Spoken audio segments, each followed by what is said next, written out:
পটিয়াঘাটা পশ্চিম শাখা ও গঙ্গারামপুর ইউনিয়ন কর্তৃক আয়োজিত বৈষম্য বিরোধী আন্দোলনকারী ছাত্রদের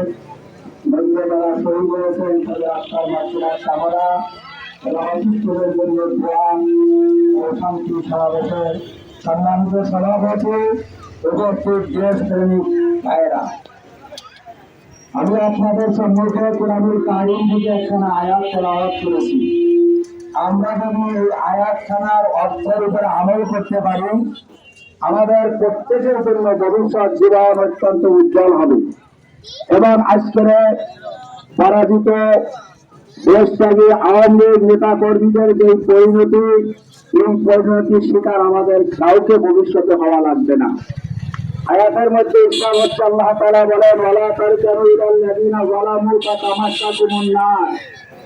যারা জালেম তাদের দিকে তোমরা ঝুঁকে পড়ো না, তাহলে জাহান্নামে